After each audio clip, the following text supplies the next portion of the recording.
안녕하세요. 스트스트 돌아왔습니다.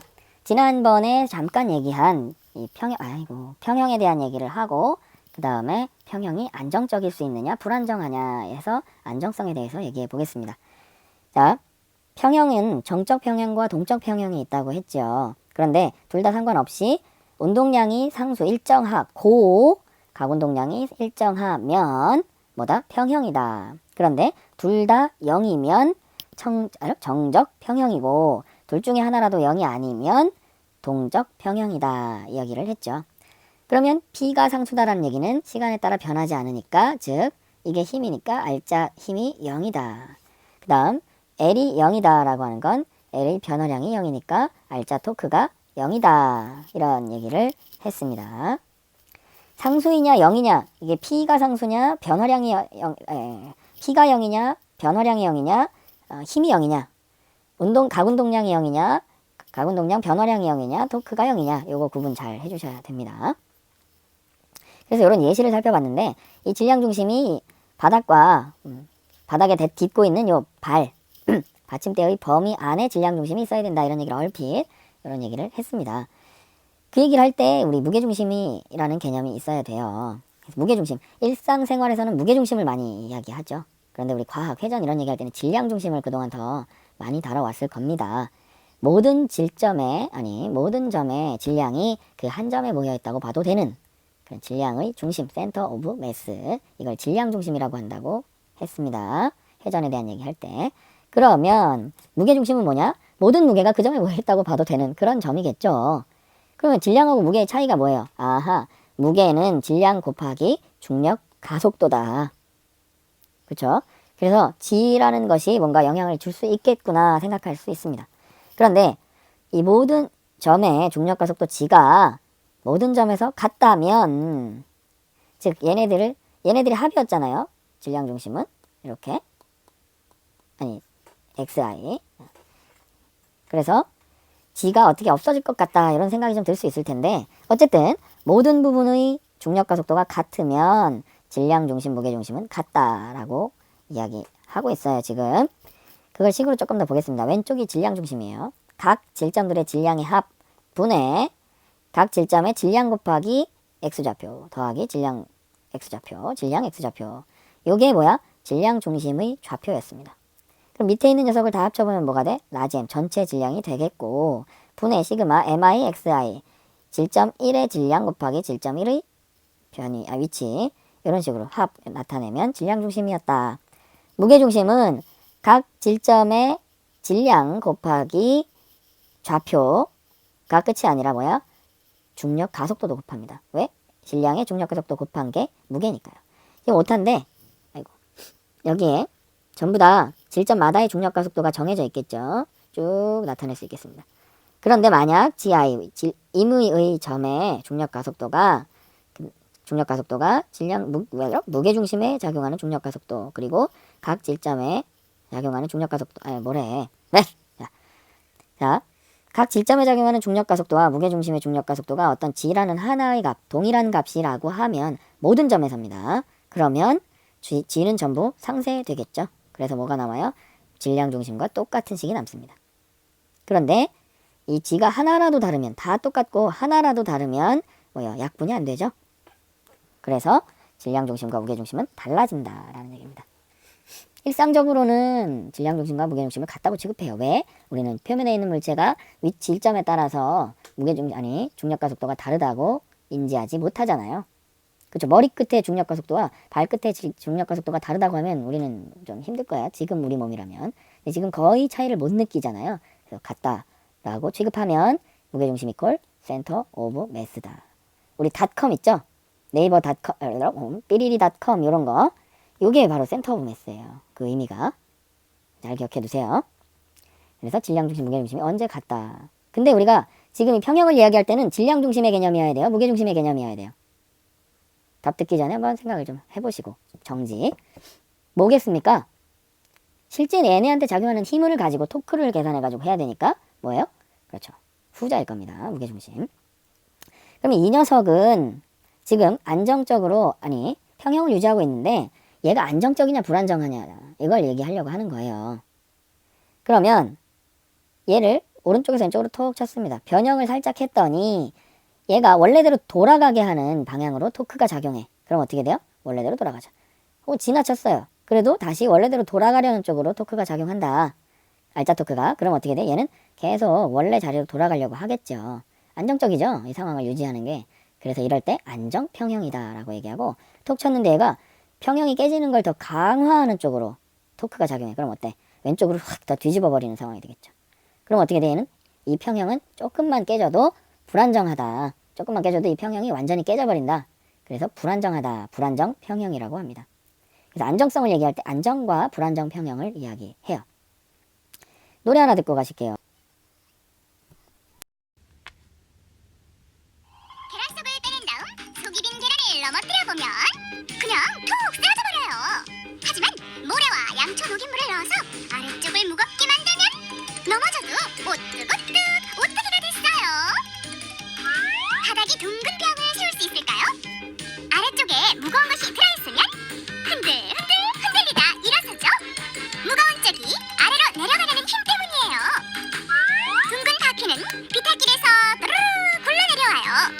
하지만 무거운 건전지를 붙여주면 무거운 것이 아래로 가려는 힘 때문에 거꾸로 올라가기도 하죠. 오뚜기의 비밀도 바로 이것이랍니다. 오뚜기는 바닥에 무거운 추가 들어있어요. 흔들어도 아래가 무거우니까 쓰러지지 않는 거죠.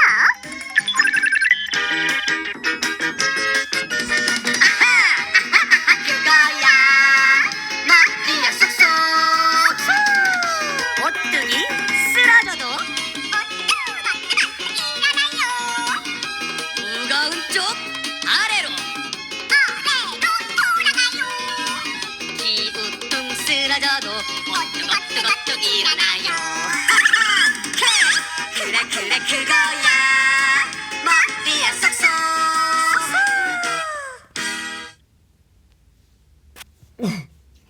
네, EBS 클립뱅크의 협조를 받아서 오뚜기에 대해서 살펴봤습니다.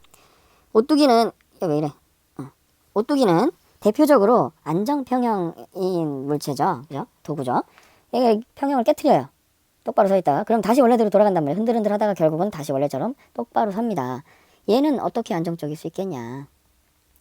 이 얘기를 조금 더 해보겠습니다. 아이고, 얘가 이렇게 반응이 느리죠? 네.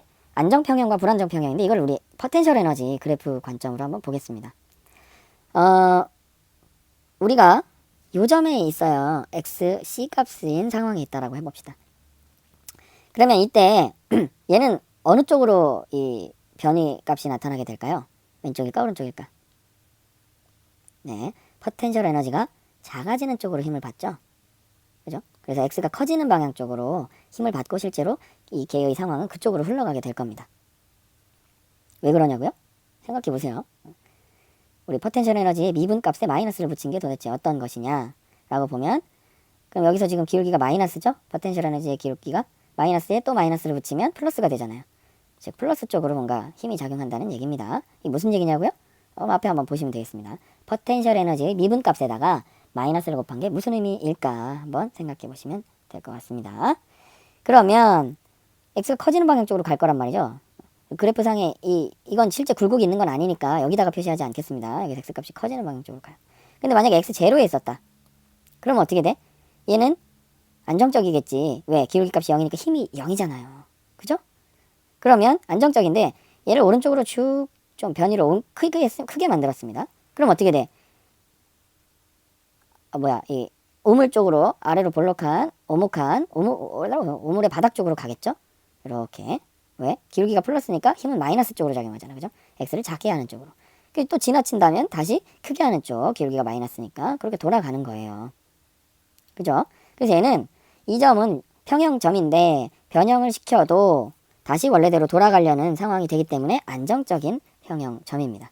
그런데 여기도 기울기 값이 0이니까 평형점이겠죠. 그런데 오른쪽으로 살짝 변이를 키웠습니다. 그럼 어떻게 돼? 얘는 아래로 주르르르 흘러내려가죠. 아하, 평형이 깨지는 걸 강화하는구나. 왼쪽으로 하면 어때요? 주르르르 강화하는구나. 그래서 얘는 불안정한 평형이다 라는 얘기입니다. 우리 그냥 힘이나 토크로 얘기하면 될 것 같은데 이거 지금 포텐셜 에너지가 나오니까 되게 어렵네? 라고 생각할 수 있는데, 자, 이거 기억하세요. 이 개는 포텐셜 에너지가 작아지는 쪽으로 움직인다. 라는 거 기억하면서 이 상황을 볼게요. 이거 지금 평형을 유지하고 있어요. 그런데 얘를 오른쪽으로 살짝 평형을 깨뜨립니다. 그럼 어떻게 돼? 이렇게 기울겠지, 오른쪽으로? 그러면 포텐셜 에너지가 어느 쪽으로 가도록? 작아지는 쪽으로. 그러면 작아지려면 어느 쪽이에요? 아래쪽으로 가는 거죠. 그러면 잠시 살짝 깨뜨렸는데 그걸 더 강화하는 쪽으로 변화가 일어나죠. 왼쪽 마찬가지. 강화하는 쪽으로 변화가 일어납니다. 아하, 그냥 봐도 불안정 평형입니다. 얘가 이렇게 만약에 이걸 다 유지한 채로 이렇게 돌렸다라고 하면 얘를 뭐 세타로 바꿀 수도 있겠죠. 그럼 어떻게 돼? 세타를 잠깐 키웠어. 그럼 어때? 점점 작아지는 쪽으로 가죠. 이렇게 그래프가 그려질 겁니다. 이렇게 왼쪽 마찬가지. 세타를 왼쪽으로 작게 만들면 쭉 작아지는 쪽으로 이렇게 나타나게 되겠죠. 그래서 불안정 평형의 예다. 이런 경우는 어떻게 될까요? 지우개로 지우고 한번 볼게요. 자, 이런 경우는 어떻게 될까? 자, 얘를 이렇게 바닥에 있는데 무게중심이 여기 있습니다. 이 까만 점에. 그럼 얘를 들어 올렸어요, 살짝. 그럼 이때 놓으면 어떻게 되겠어요? 외력이 없는 상황을 얘기하는 거죠. 포텐셜 그래프를 봤을 때. 그러면 포텐셜이 작아지는 쪽으로, 즉 높이가 낮아지는 쪽으로, mgH가 포텐셜이니까 작아지는 쪽으로 갑니다. 그럼 어디로? 왼쪽으로. 원래대로 돌아가는 쪽으로 작용합니다. 그러니까 얘는 뭐예요?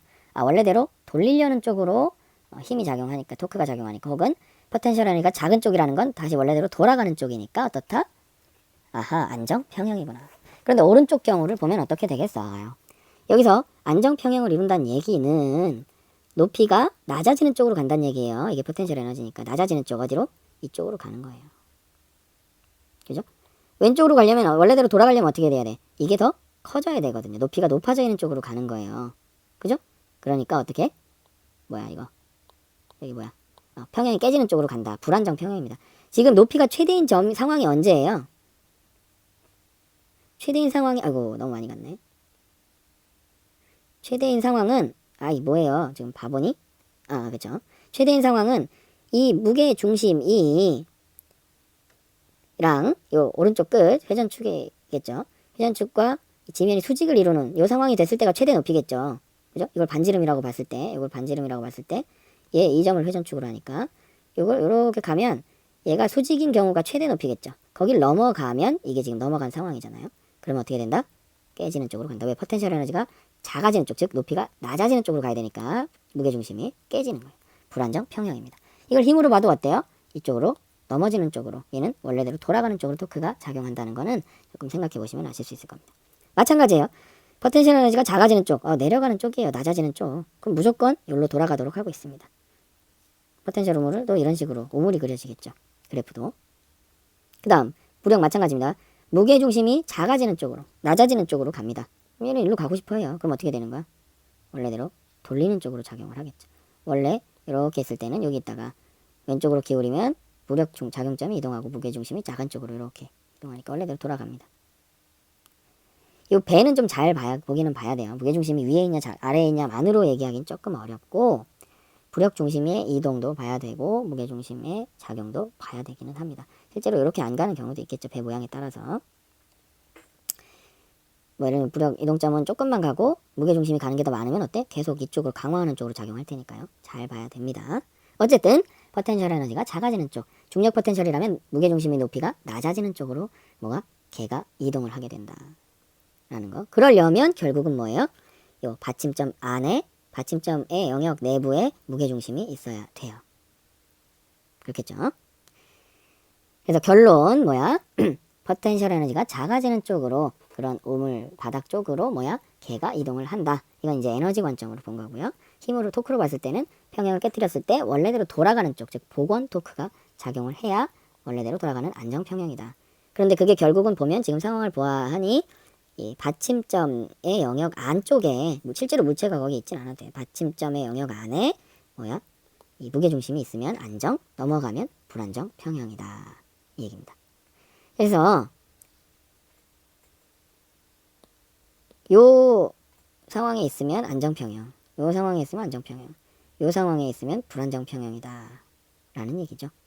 왜? 포텐셜 에너지가 작아지는 쪽으로 걔는 이동을 하니까요. 여기서 깨지면 작아지는 쪽, 깨지면 작아지는 쪽 이렇게 가니까요. 그래서 포텐셜 에너지로 해석할 수도 있고 토크로 해석할 수도 있다. 기억하시고, 미확정 문제는 간단하게 나중에 조금 살펴보도록 하겠습니다. 그럼 바이바이.